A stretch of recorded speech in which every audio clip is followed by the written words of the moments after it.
Please be seated. We was a swap.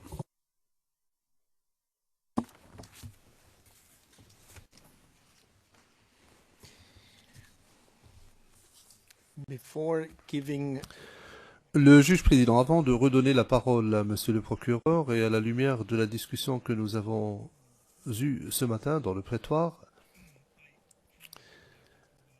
je souhaite à présent vous donner de nouvelles consignes s'agissant de la manière dont la Chambre s'attend à ce que vous posiez des questions au témoin 97. Et ce, conformément aux principes établis dans la décision relative à la conduite de la procédure. Le témoin n'est pas ici pour exprimer son avis personnel. Il n'est pas ici non plus pour nous fournir des informations générales concernant des faits historiques. Il se peut, en tant que personne informée, qu'il soit au courant de ce que font d'autres personnes. Mais d'autres personnes, ou d'autres sources, pas forcément orales, relatives à ces faits historiques, pourront éventuellement être mis à la disposition de la Chambre, et devraient d'ailleurs être mis à la disposition de la Chambre. Mais si le témoin a été témoin lui-même de tels événements historiques, c'est uniquement à ce moment-là que vous êtes autorisé à lui poser des questions. Et je répète que le témoin 97 est ici à titre de témoin, en sa qualité de témoin. Il est ici pour nous parler de ce qu'il a fait, entendu ou vu. Et j'invite donc le procureur à adapter ses questions à ces nouvelles consignes. Monsieur le procureur, veuillez poursuivre. Le procureur, pourrons-nous passer à huis clos partiel, monsieur le président? Can you tell us why? Le président, pouvez-vous nous dire pourquoi? Le procureur, pour deux raisons. Pour discuter du nom dont il était question avant la pause déjeuner. Et deuxièmement, pour être en mesure de parler ou de réagir à vos consignes, les consignes que vous venez de nous donner pour que je puisse bien les comprendre, si vous voulez bien. Le président, très bien. Passons en audience à huis clos partiel, brièvement.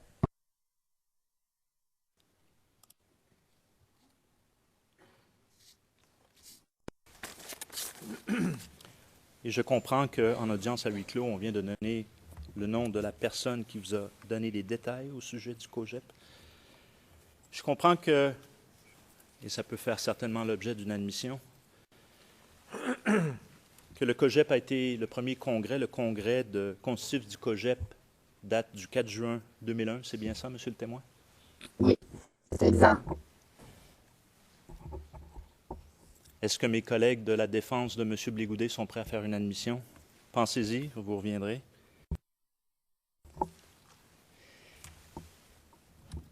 Et juste pour vous aider, c'est dans le livre de M. Blégoudet lui-même, Ma part de vérité, à la page 1304. Nous l'admettons, Monsieur le Président. Nous l'admettons, 4 juin 2001.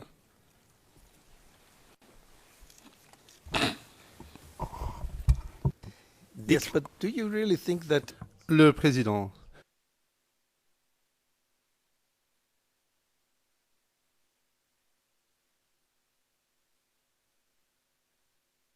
M. Blégoudet revient en Côte d'Ivoire. C'est le début des grandes manifestations, comme vous venez de le mentionner, 2 octobre 2002. On va revenir à tout ça. Mais comment s'organise la jeunesse en tant que mouvement? Porte-t-elle un nom? Porte-t-elle un... Oui. La jeunesse va lancer ce qu'on a appelé le mouvement patriotique, le grand mouvement patriotique.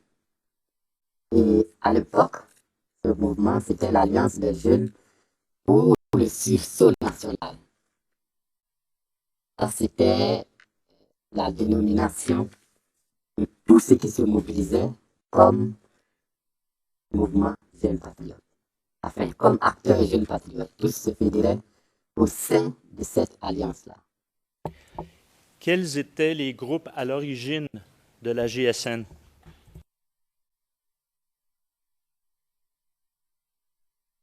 Oh, il y avait plusieurs mouvements.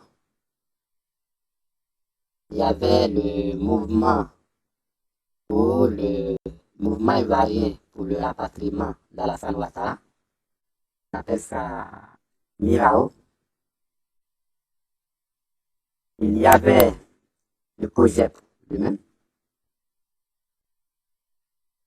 Et au sein également de l'Alliance, il y avait d'autres mouvements. À votre connaissance, au tout début, la FECI était-elle membre de la GSN? Oui, bien sûr, Le JFPI? bien sûr. Et dites, Monsieur le Président.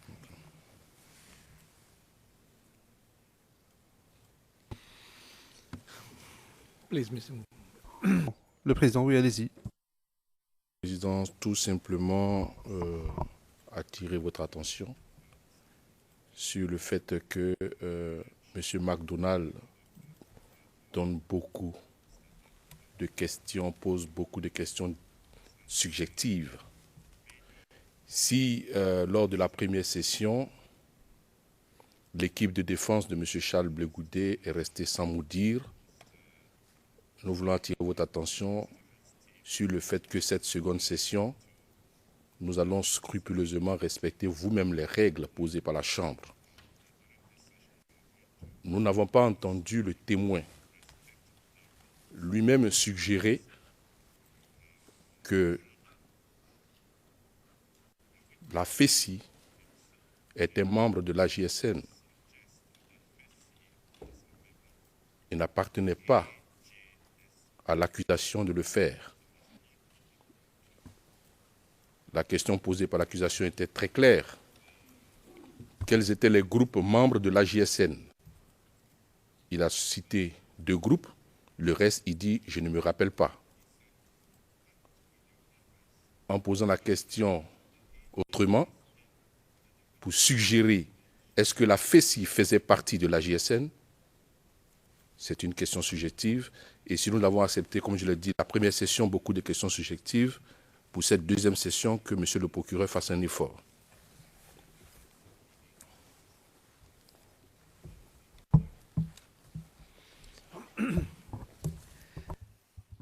Mr. Prosecutor, Le président, monsieur le procureur, posez des questions directes, s'il vous plaît. très bien. Alors, monsieur le témoin, je vais vous montrer une pièce. Il s'agit de la pièce CIV OTP 0081-0338 de la minute 25-10-02 à la minute 25-44-10. Et pour ce qui est de la date, je ne l'indique pas immédiatement, on va y revenir par la suite une fois qu'on va montrer l'extrait.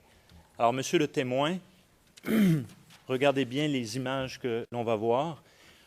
Nous allons présenter la vidéo qui est assez courte une première fois et après, nous allons faire un arrêt sur image sur certaines des personnes qu'on voit. Et après, je vais lire au dossier ce qui est prononcé par les personnes qui parlent. Avec votre permission, S'il vous plaît. Parce que je n'ai pas suivi, je souhaiterais que l'accusation répète le numéro pour qu'on puisse suivre. Le numéro ERN, s'il vous plaît. 0081 0338. Mr. Witness, avec Le président, monsieur le témoin, permission, maître, je souhaiterais 1 minute de huis clos. Sous le contrôle de la Chambre, monsieur le président.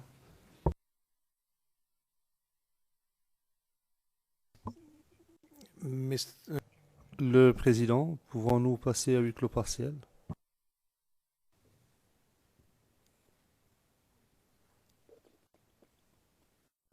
Deuxième fois. et surtout aussi écouter.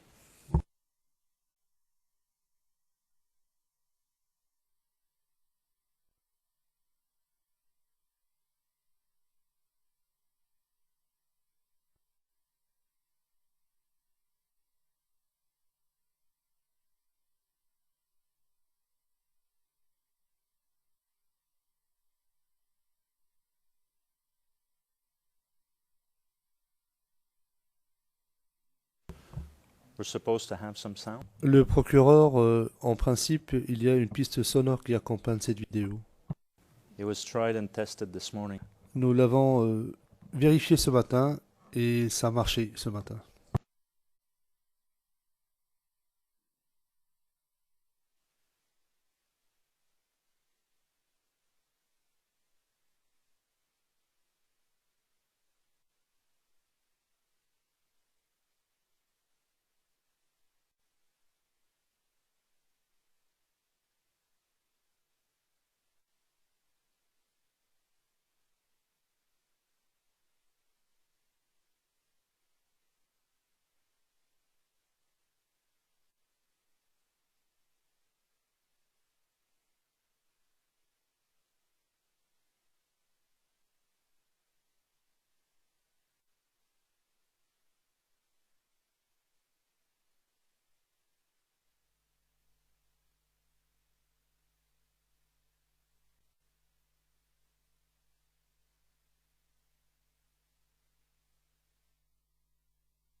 Alors, j'ai envie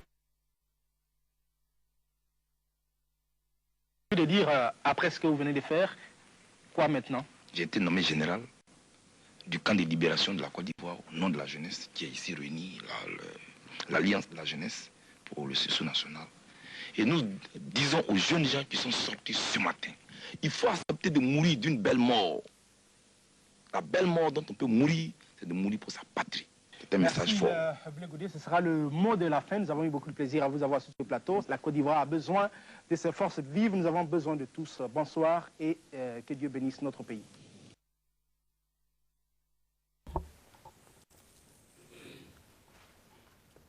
Before I ask the questions, Le procureur, avant que je ne pose ma question au témoin, je vais simplement lire au fin de l'enregistrement les propos qui ont été tenus par M. Blégoudet que nous venons d'entendre. de libération de la Côte d'Ivoire au nom de la jeunesse qui est réunie ici, pardon. L'Alliance de la jeunesse pour le sursaut national. Et nous disons aux jeunes gens qui sont sortis ce matin, il faut accepter de mourir d'une belle mort. La belle mort dont on peut mourir, c'est de mourir pour sa patrie. C'est un message fort.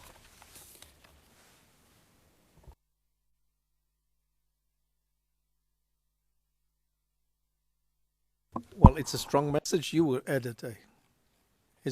Le président, c'est un message fort. Est-ce que ça a été dit, le procureur, ça a été dit dans l'extrait? Le président bien. I'm a lawyer. Le procureur, à chacun son travail. Moi, je suis avocat. Alors, monsieur le témoin,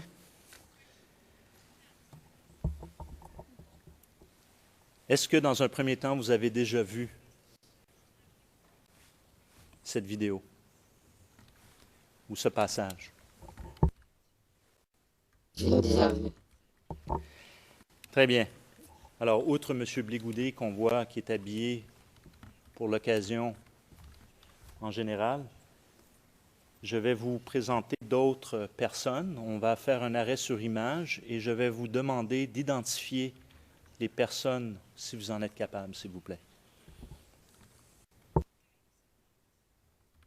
Alors, j'ai envie de dire, après ce que vous venez de faire, quoi maintenant? J'ai été nommé général du camp de libération de la Côte d'Ivoire au nom de la jeunesse qui est ici réunie, l'Alliance de la jeunesse pour le sursaut national. Et nous disons aux jeunes gens qui sont sortis ce matin. Qui est cette personne? Monsieur Gakoury Richard. Et quel était son groupe, s'il en avait un? Quelles étaient les responsabilités de M. Gakoury Richard au sein de l'AJSN? il était, comme vous l'avez dit, il était membre de la JSN, mais il dirigeait aussi la Sorbonne, et qui dirigeait la Sorbonne nationale. Donc la Sorbonne nationale qui était le Parlement ou l'espace public, l'objet même de ce que nous avons discuté en huis clos. Oui, vous voyez,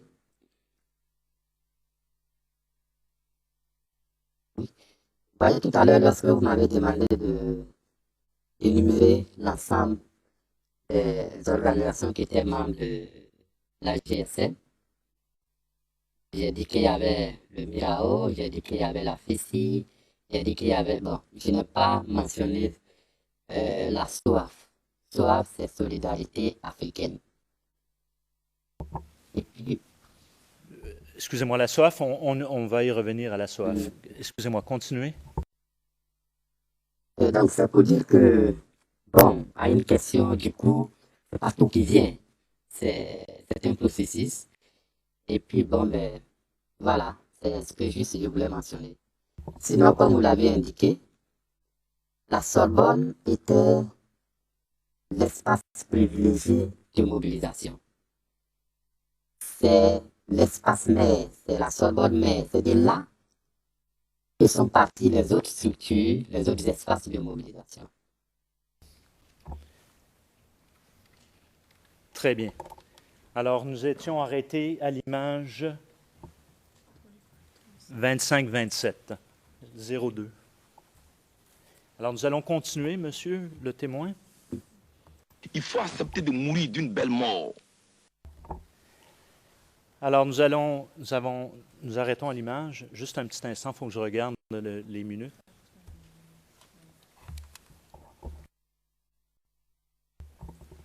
« 25, 29, 20.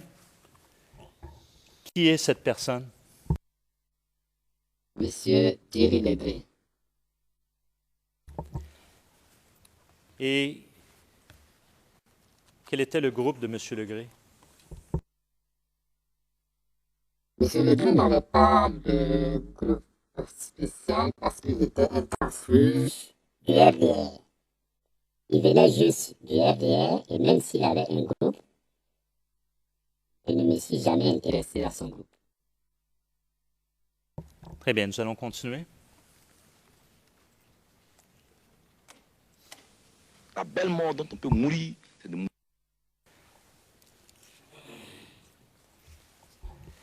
Alors, à la minute 25, 32, 13, qui est cette personne? Monsieur Konaté Navigué, alors secrétaire national de la JFPI.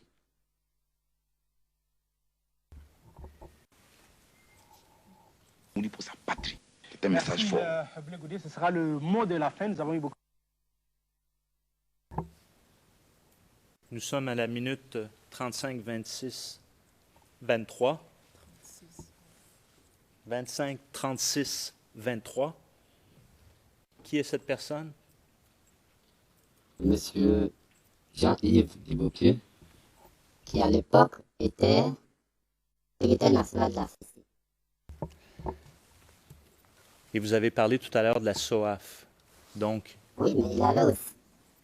Donc, je comprends bien, lorsqu'on le voit sur cette image, ici, il est à ce moment-là le secrétaire de FECI, et c'est plus tard, quand il va quitter la tête de la FECI, il va créer maintenant la SOAF. Un plaisir à vous avoir sur ce plateau. Et maintenant, 25 38 07. C'est Serge Kassi, et Regeman. Alors, vous dites le Regeman. Lui, c'était... Le parrain, comme on l'appelait. Le parrain.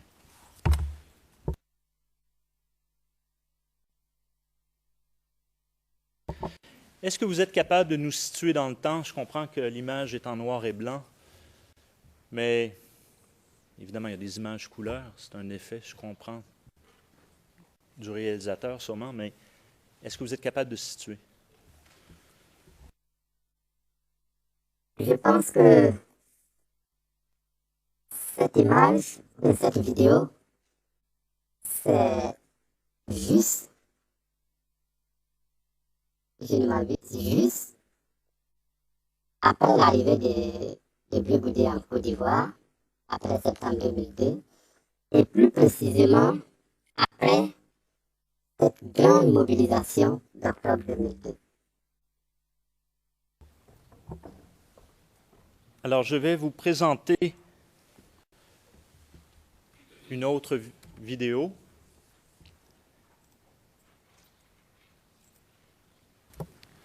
Mr. President, Maître Klaus, Monsieur le Président, avant de passer à la vidéo suivante, je tiens à dire que Monsieur Magdalena a fait un commentaire et a dit que pour l'occasion, Monsieur Blé Goudé était habillé en général. Alors, je ne sais pas vraiment ce qu'il en est.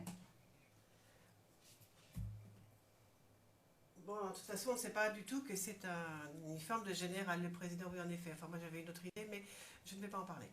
Allez-y, Monsieur McDonald. Sorry, I need a moment.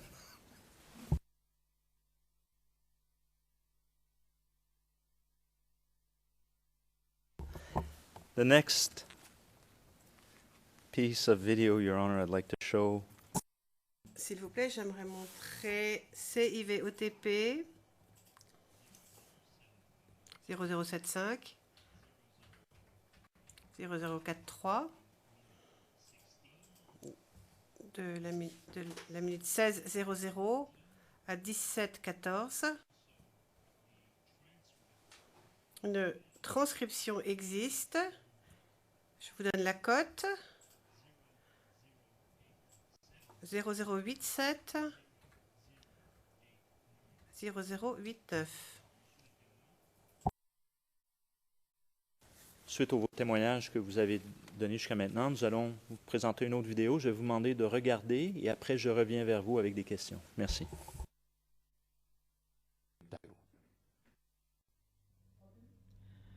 Face à l'agression dont est victime la Côte d'Ivoire depuis le 19 septembre, la jeunesse patriote, à l'instar de toute la population de Côte d'Ivoire, est active, debout, mobilisée.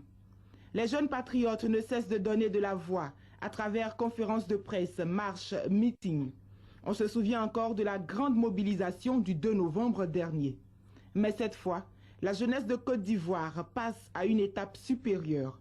Rassemblés dans un même espace, les jeunes d'Afrique, ici même à Abidjan, pour réfléchir ensemble sur le cas de la Côte d'Ivoire et démontrer ainsi la solidarité africaine et le soutien de toute la jeunesse dans cette situation de guerre.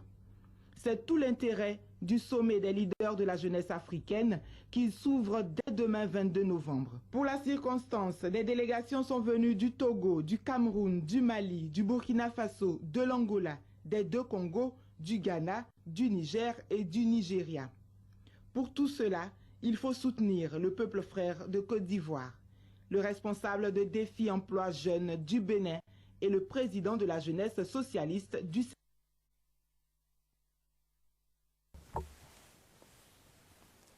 Alors, monsieur le témoin,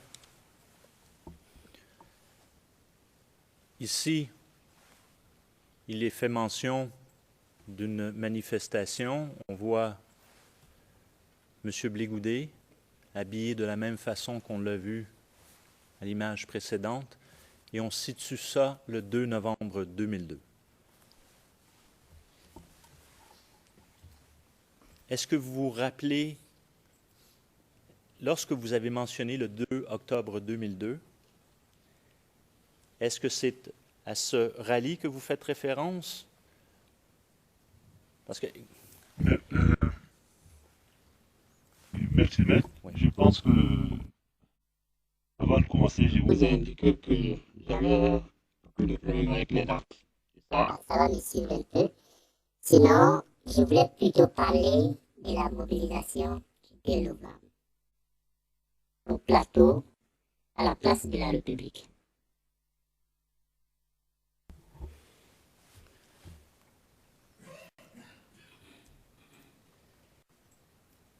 Et donc, lorsque vous parlez de mobilisation monstre, c'est le type de mobilisation auquel vous faites référence? Faisiez référence plus tôt? Oui, il y a ce type de mobilisation.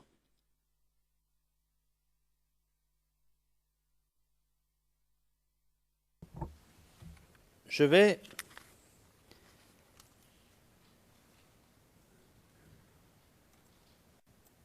maintenant, vous avez parlé tout à l'heure des raisons pour lesquelles, et vous avez fait ça à huis clos, les raisons pour lesquelles vous avez quitté donc les organisations auxquelles vous étiez membre à l'époque. Et je vais vous montrer 2 photos tirées de cette rencontre, de cette mobilisation du 2 novembre 2002. Je vais vous montrer et je vais demander à monsieur le greffier, s'il vous plaît, de bien l'appeler la pièce, si c'est possible, CIV OTP 0062 0363.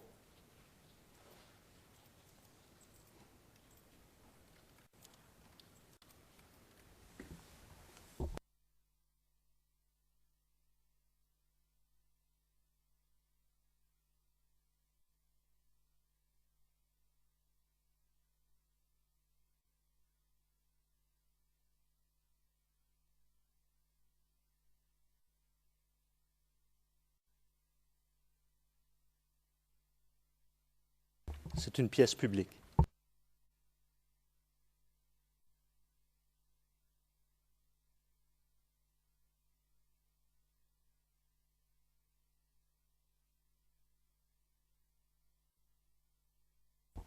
Très bien. On remarque sur cette pièce,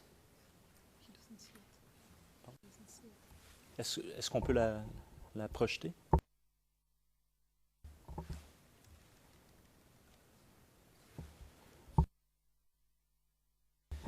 Si vous pourriez-vous peser sur le bouton Evidence 1 sur une petite boîte là?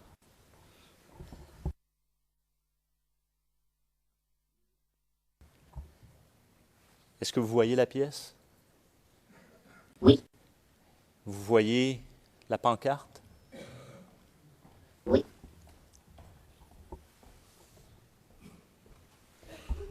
Je suis xénophobe. Et après?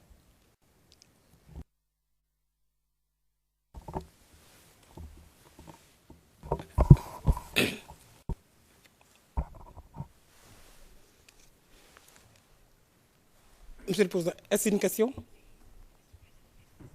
Je n'ai pas compris. Mon confrère a lu la pancarte. Je ne sais pas si c'est une question.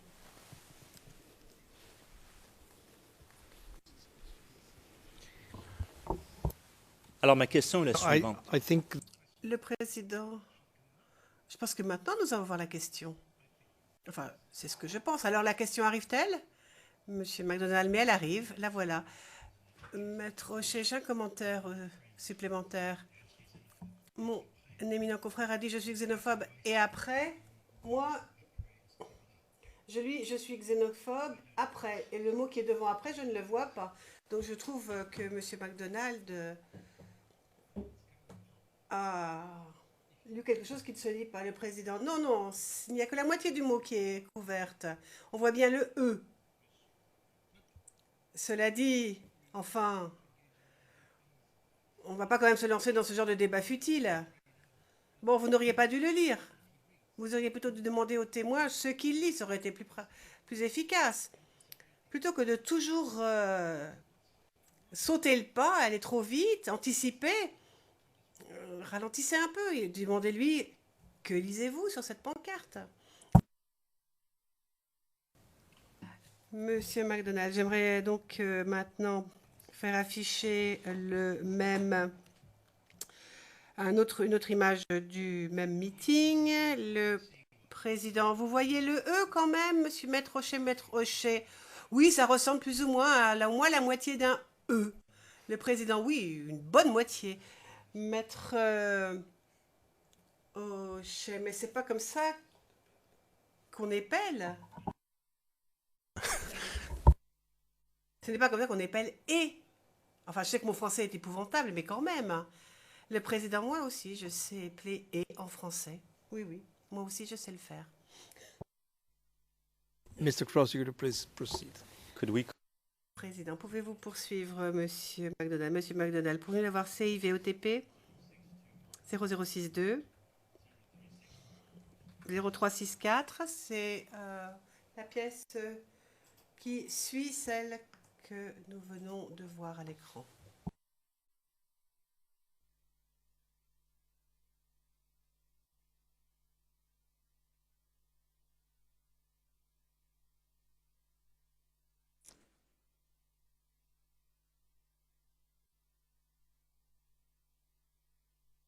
And if you don't mind zooming in, please.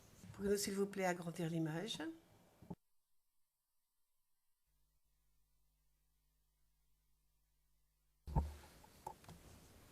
Maybe I should ask Mr. O'Shea. Je devrais peut-être demander à Maître Rocher ce qu'il lit maintenant. Désolé. Non, monsieur le témoin, pourriez-vous... En mesure de lire sur la pancarte, s'il vous plaît. Je suis xénophobe et après. Alors, revenons plus sérieusement à ce moment-là. De telles pancartes, de tels des discours xénophobiques. Vous étiez présent? Vous êtes dans le pays? Est-ce que c'était... Je pense qu'il y en a deux qui veulent se lever, là. Je ne suis pas certain. Là.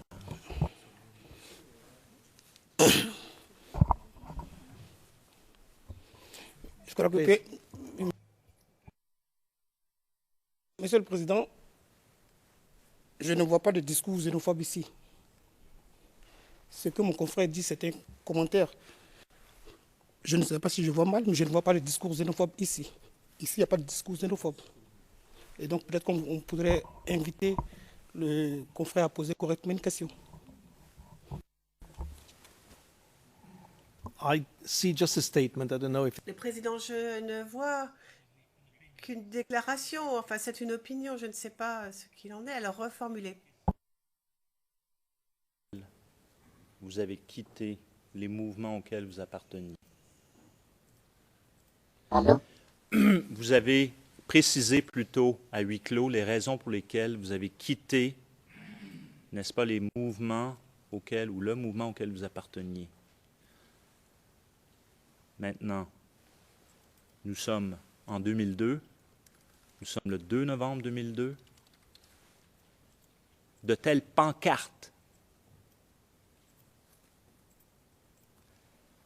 était-ce quelque chose qui était... Can you not just pose the question? Le président, allez à la question.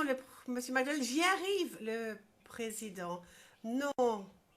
Vous avez repris. Voilà ce que vous avez dit à huis clos partiel, patati, patata. Posez la question. Est-ce que c'était un phénomène anodin dans les rallyes de la jeunesse patriotique ou c'était quelque chose qui était récurrent? Je suis xénophobe et après, je pense que ça me fait appeler tout le contexte, même pas seulement le contexte de 2002, mais toute la dynamique qui a commencé juste après le coup d'État de 1999. Je vous ai dit qu'à partir de cet instant, il y a eu une radicalisation du discours. Des discours anti-étrangers, des discours contre les ressortissants de la CEDEAO. Et lorsque vous voyez je suis xénophobe et après, c'est une tentative de justification pour dire que ça n'a pas commencé ces jours J. Le président interrompant. Une minute, je vous interromps. Comment savez-vous cela? Question simple. Comment savez-vous cela?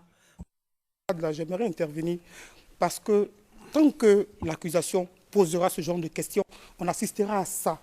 Tant que l'accusation fera exprès de poser ce genre de questions, on assistera à ce genre de commentaires. Je pense que vous avez donné des directives assez claires qu'on doit faire un effort pour respecter. On ne peut pas demander, poser une pancarte comme ça et demander de manière délibérée aux témoins de donner un commentaire. C'est ce qui s'est passé.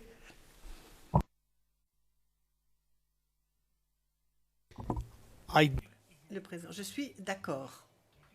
Je suis d'accord. Nous sommes en 2002.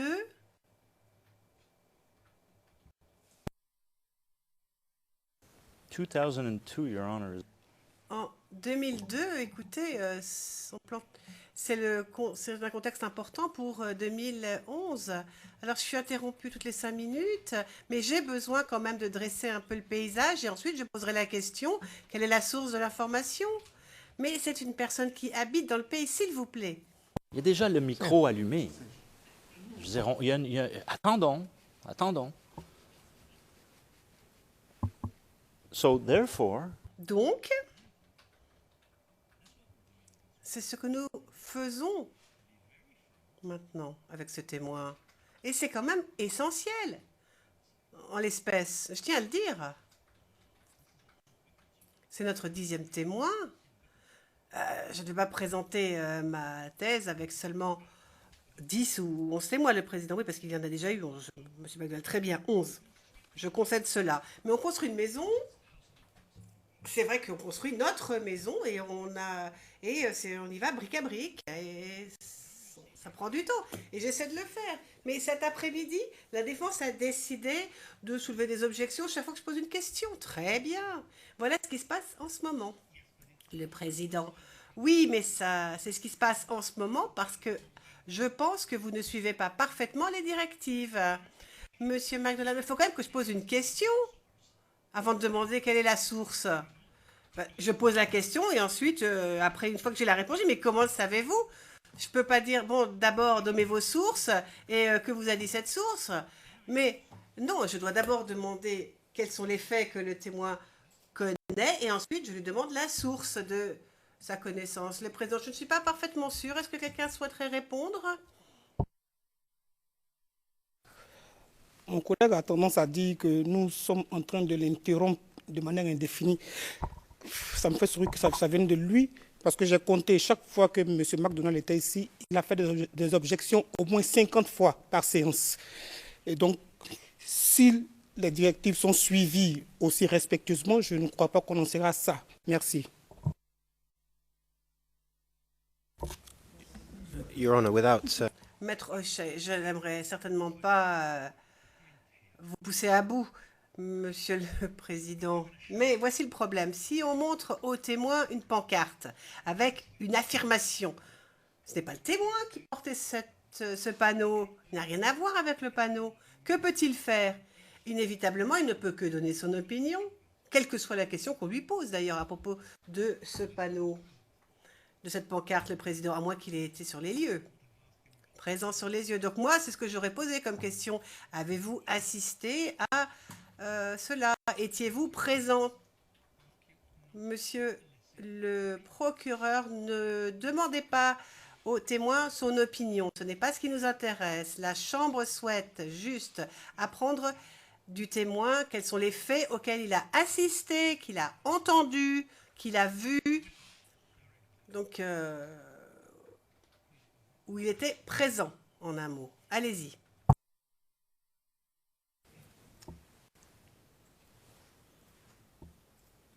Venons-en au Parlement et Agora. If you allow me just a second. 1 minute, s'il vous plaît, Monsieur le Président.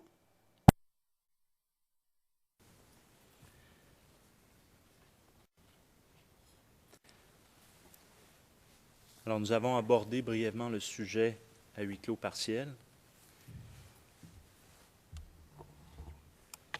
Je comprends qu'ils étaient des espaces de discours, d'orateurs. Alors, à votre connaissance, je comprends que vous avez été sur les lieux de Parlement? Beaucoup de fois. À huis clos partiel, vous avez même donné une moyenne que je ne répéterai pas. Tout à l'heure, vous avez mentionné que la Sorbonne était donc l'un des plus importants parlements, sinon le plus important. Comment s'est développé, à quel moment s'est développé le phénomène des agoras et parlements?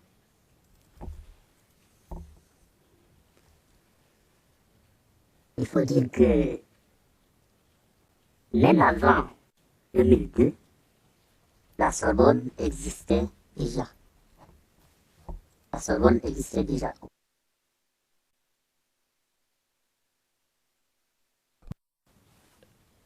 À Yopougon, Monsieur le témoin, combien de parlements pouvait-il y avoir à son plus haut, à son moment le plus, disons, au moment de la crise, à titre d'exemple, crise post-électorale, combien de parlements pouvait-il y avoir à Yopougon? Pas la crise post-électorale, hein? Vous voulez demander la période de la crise post-électorale? Excusez-moi, la période électorale. OK.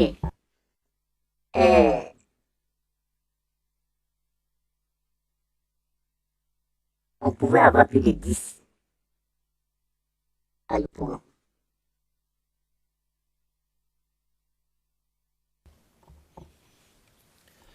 Qui contrôlait ces espaces, comme celui de la Sorbonne, à titre d'exemple?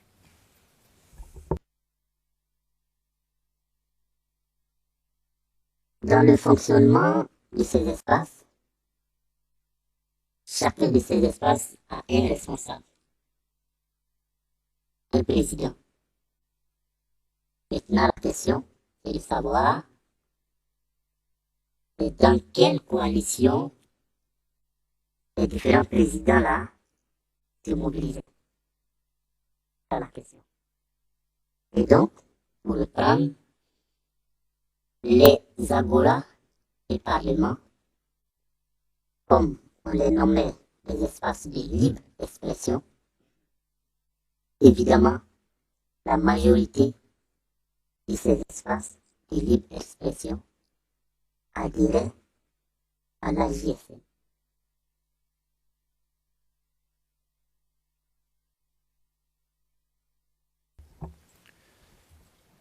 À votre connaissance, et si vous pouvez nous indiquer la source de cette information, quitte à regarder un numéro sur la feuille que vous avez, comment étaient-ils financés, les parlements et les agoras?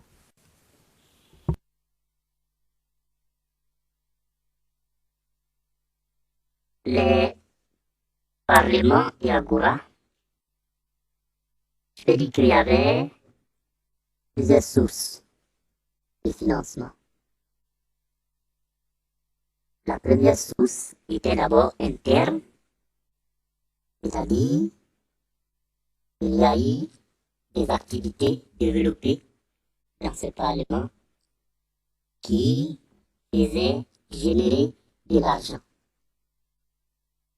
Vous voyez par exemple, on va venir avec des bancs, on va faire en sorte que les participants qui viennent s'asseoir, chacun va contribuer, par exemple, à hauteur de 100 francs la place et durant toute la soirée. Maintenant, outre les activités développées au sein des parlements, c'est clair qu'un certain nombre d'orateurs bénéficiaient d'une rémunération bien entendu venant du patron de l'Alliance des jeunes patriotes, selon les propos que eux-mêmes tenaient. Et quand vous dites eux-mêmes, est-ce que vous êtes capable de nous donner un numéro sur cette liste? Oui, bien sûr.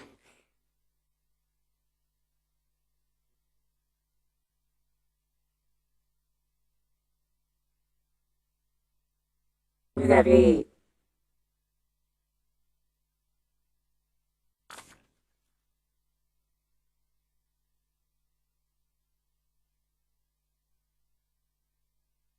Vous avez 14.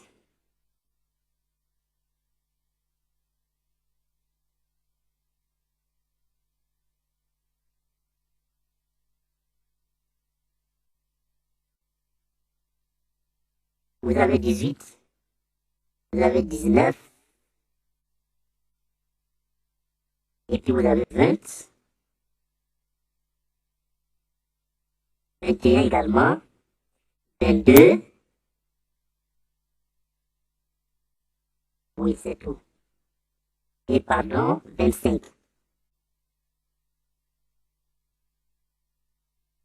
Je voudrais préciser que, par exemple, 25, il n'était pas orateur, mais puisque vous me demandez la source et l'information selon laquelle les gens recevaient une rétribution. Voilà.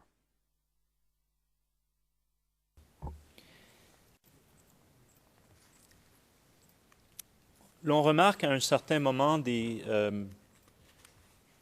certaines activités autour du Parlement lui-même. Il y a une vie. Est-ce que vous êtes en mesure de nous décrire ce qu'on voit autour, dans, pas l'espace lui-même, mais où il y a les orateurs, il y a les chaises, mais ce qui forme souvent un carré? Il y a, comme vous l'avez indiqué, toute une vie économique. Il y a parfois par exemple, je prends le cas de la Sorbonne au plateau, vous aviez des magasins qui sont tenus par des commerçants, et ceux-là veut dire payer quelque chose mensuellement, ces commerçants de ces magasins. Et en plus, il y avait la restauration. Les tenantes de ces restaurants également payaient quelque chose quotidiennement.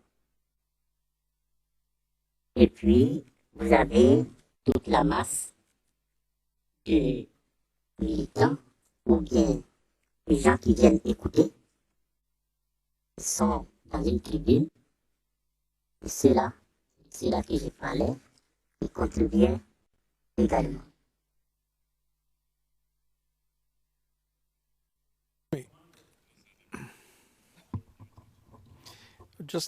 Le juge président, c'est un peu confus. De quelle période parlez-vous exactement? Parce qu'on était en 2002, 1999, puis on saute à 2010. De quelle période parlez-vous maintenant?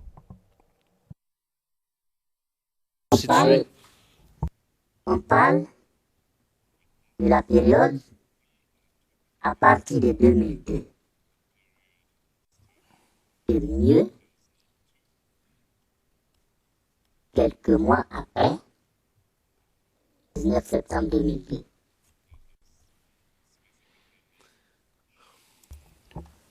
Donc, quelques mois après septembre 2002, il y a cette expansion du nombre de parlements. Vous avez décrit la Sorbonne, vous avez indiqué les moments où vous êtes allé là. Mais pour être plus précis, cette vie économique autour, est-ce que vous avez décrit au niveau des chaises, la place qu'il faut payer? C'est à quel moment dans le temps est-ce que c'était 100 francs la chaise pour s'asseoir et écouter un discours? La Sorbonne Plateau, par exemple, est à partir véritablement de midi. Il y avait de l'affluence et que les gens venaient s'asseoir pour écouter en contribuant. Pourquoi à partir de midi? Pour la simple raison que c'est à partir de midi, il y a une pause au niveau des fonctionnaires qui travaillent dans les bureaux. C'est certains qui descendent pour perdre le temps entre midi et 14 heures. Et c'est cela majoritairement qu'on avait ciblé en organisant ainsi. Maintenant, pour les autres parlements, outre la Sorbonne, les autres parlements, c'est véritablement le soir, à partir parfois de 17 h. 7 h jusqu'à 19 h. Et l'esprit, c'est toujours que les gens descendent le boulot et que d'éventuels fonctionnaires puissent aller encore écouter ou en contribuer. D'accord. Et ça, est-ce que c'est de toute la période, cette organisation que vous décrivez, juste pour la situer dans le temps, c'est à partir de 2002, suite à la séparation du pays, jusqu'à 2002 jusqu'à 2007. Pourquoi 2007? Parce que après les accords du Ouagadougou en 2007, il y a eu, si vous voulez, une chute dans la mobilisation. Il y a eu une démotivation et certains parlements ont même cessé les activités. Donc ce que j'ai décrit, c'est 2002 jusqu'à 2007. Et après 2007, y a-t-il eu une reprise des activités des parlements? Et après les accords de Ouagadougou, il y a un recul dans le nombre du Parlement et dans l'intensité des activités. Et dans le cadre des élections présidentielles de 2010, il y a une sorte de remobilisation des agoras des parlements pour la question, pour, je veux dire, l'objectif donc d'élection.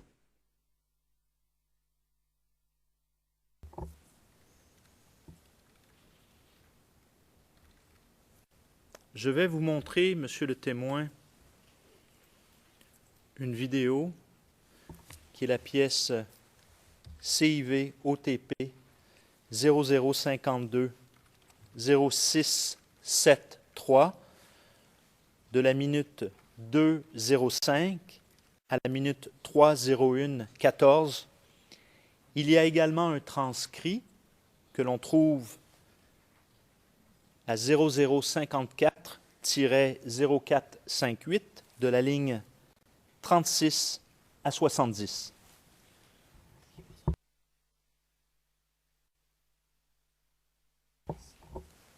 Et monsieur le témoin, Evidence 2. Merci. Alors donc c'était M. Salam qui nous plantait donc le décor de la présence du général Charles Légoudé ici à la Sorbonne. Merci simplement d'écouter et de suivre le message du ministre de la Jeunesse et de l'Emploi. Voilà.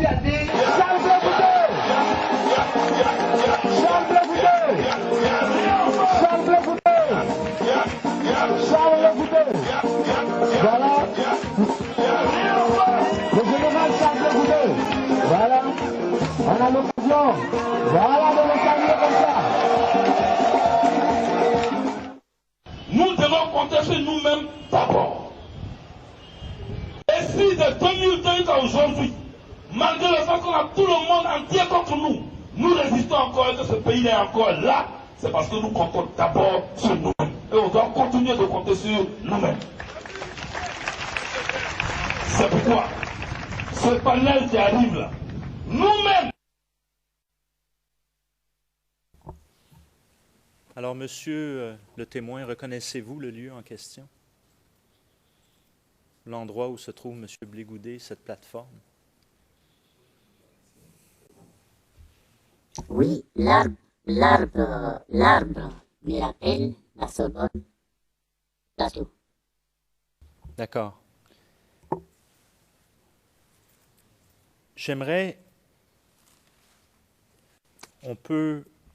je vais vous montrer une image que je dois la montrer à huis clos, c'est-à-dire le public ne peut la voir, donc seulement dans la salle d'audience. Et je vais appeler la pièce, si monsieur le greffier pouvait appeler la pièce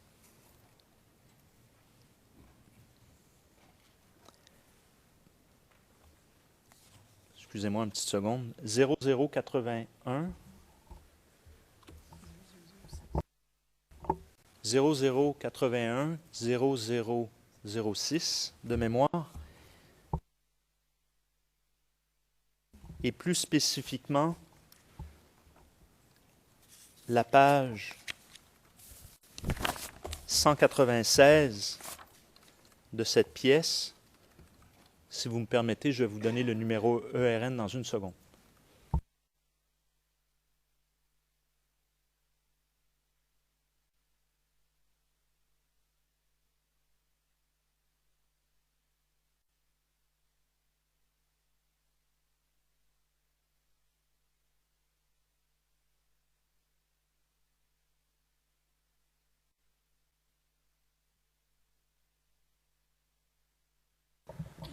Mr. President, in the prosecution list. Maître Knops, Monsieur le Président, dans la liste fournie par l'accusation, ce document est indiqué comme étant document public. Le procureur, pardon, Maître Knops, oui, c'est un document public tel qu'il figure sur votre liste, Monsieur MacDonald. Oui, c'est sur la liste.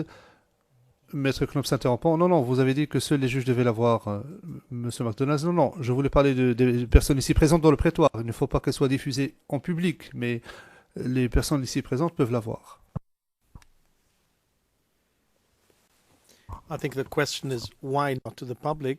Le juge président, s'il s'agit d'un document public, pourquoi ne pas la montrer au public?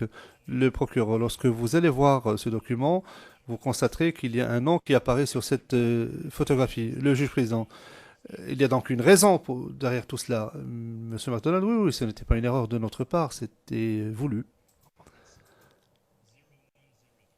0105, s'il vous plaît. And if we can zoom in, please. Et veuillez agrandir l'image, s'il vous plaît. Closely on the picture, please. Veuillez zoomer la photographie, s'il vous plaît.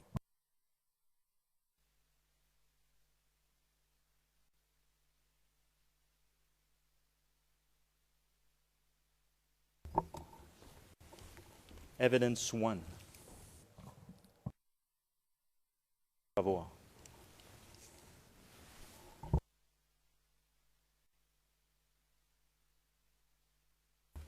Bon, évidemment, malheureusement, c'est une copie scannée de nos banques de données, mais vous reconnaissez cette photo? Évidemment, je la connais. Pourquoi vous la connaissez?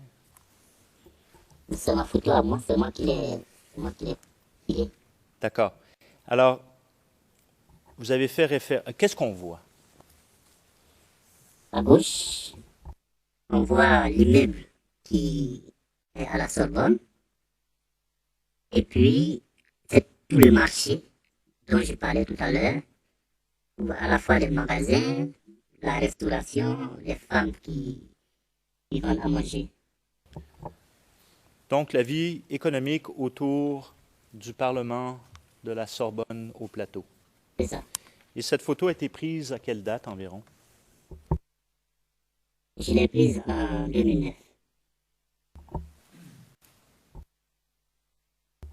D'accord. Alors, si on pouvait retirer l'image, s'il vous plaît.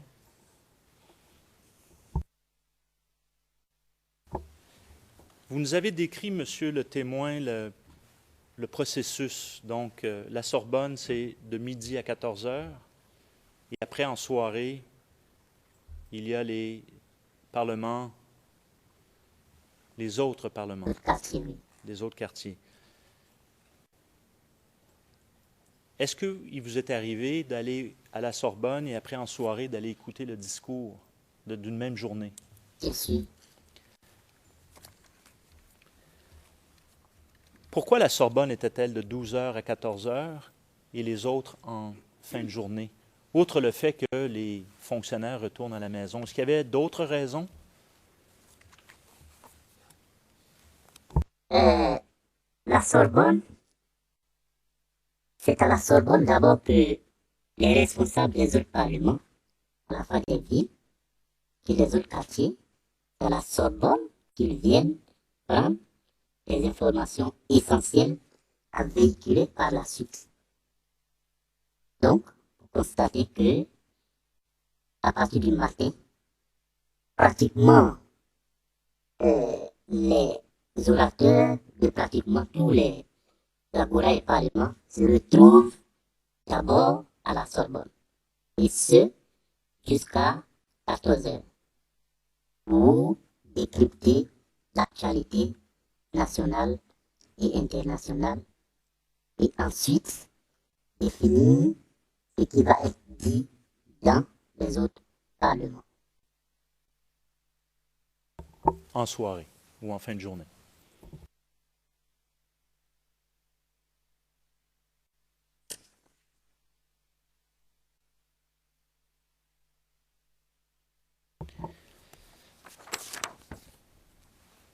Pardon.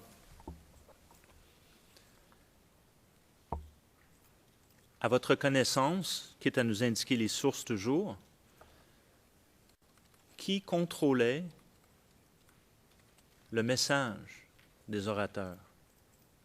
Ou était-il contrôlé même? Vous parlez de décrypter donc l'actualité, mais qui décidait du contenu?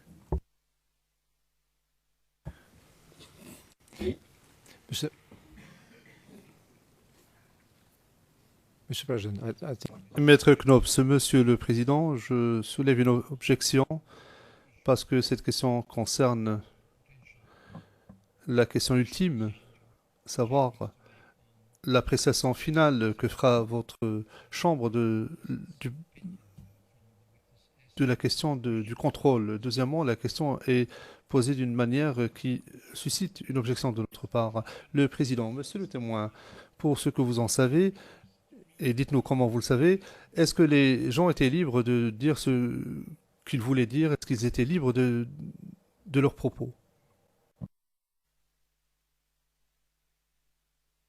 Non, Monsieur le Président, il ne faut pas être naïf. Jusqu'en 99, on pouvait dire tout ce qu'on veut à la Sorbonne. Mais de 2002... Wait a minute. Le Président, un instant. Oui. Lorsque vous faites une affirmation, j'aimerais que vous nous précisiez comment vous le savez, qui vous l'a dit, si vous l'avez appris de source directe, mais veuillez nous décrire cela. Allez-y. Avant 2002, comme je l'indiquais, quand on arrive à la Sorbonne, on pouvait voir des acteurs d'obédience politique, des différentes obédiences politiques venir s'exprimer. Ça c'est sûr. Et à partir de 2002, comme je vous ai parlé des orateurs, les orateurs, lorsque vous êtes orateur, vous ne pouvez pas aller dire n'importe quoi dans votre agora. C'est vrai que il y a votre président d'agora qui a mis en place son agora, mais pour ce qui est du discours, des thématiques à aborder, il y avait une espèce de mot d'ordre à suivre. Alors, je comprends que vous étiez au Parlement, vous étiez à même d'entendre les discours, mais la question donc du libre choix de cette thématique, comment avez-vous appris cela? Quelles sont vos sources d'informations si vous regardez la liste?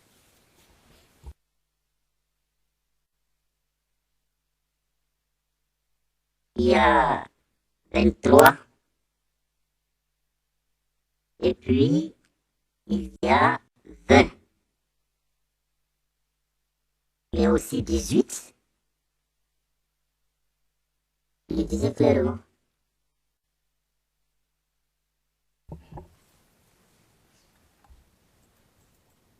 Pourquoi il n'y avait pas cette liberté après 2002?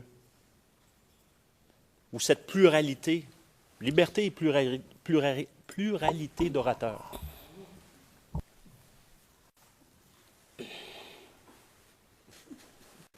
No, that's an opinion. Le Président, à ce moment-là, vous l'invitez à faire part d'une opinion. Le procureur, à moins qu'il le sache, le procureur, en tout état de cause, ce serait une opinion. Est-ce que quelqu'un vous l'a dit? Si oui, qui vous l'a dit? Que vous a-t-il dit? Voilà le genre de questions. Le procureur, Monsieur le Président, je propose que nous reprenions demain pour parler des thèmes abordés lors des parlements et des agoras que le témoin a entendu lui-même. Le Président, oui, ce serait une bonne idée. Le procureur, ce serait une bonne façon de commencer la journée de demain.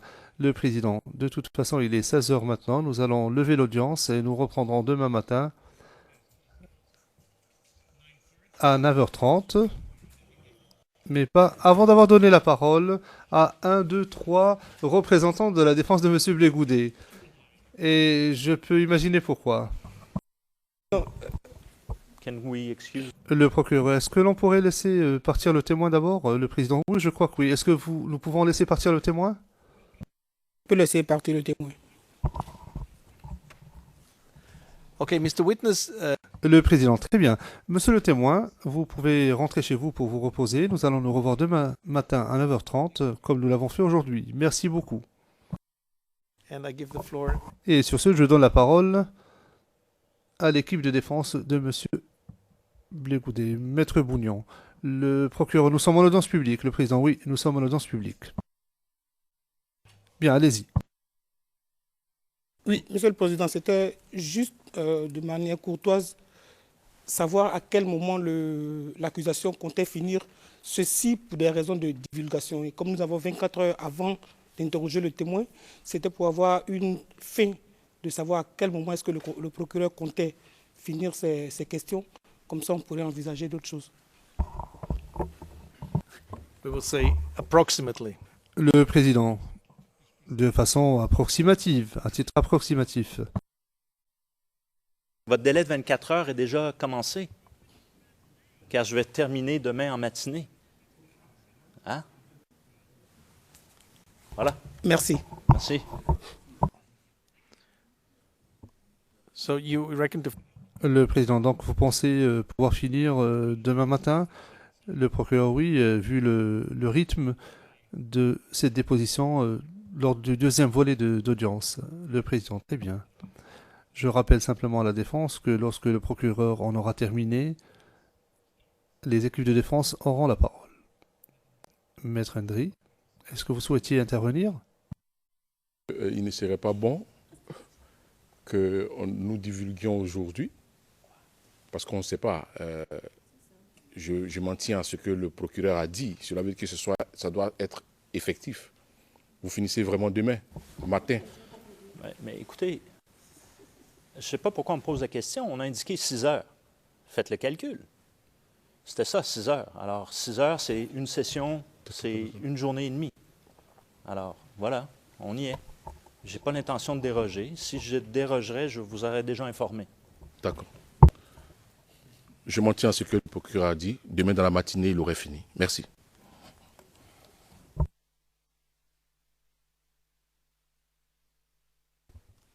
Yes, me too. So... Oui, oui, moi aussi. Enfin, je ne sais pas ce qu'il doit divulguer, mais il s'engage à en avoir terminé demain en fin de matinée. Alors, travaillez avec cela. Nous levons la séance et nous reprendrons demain à 9h30.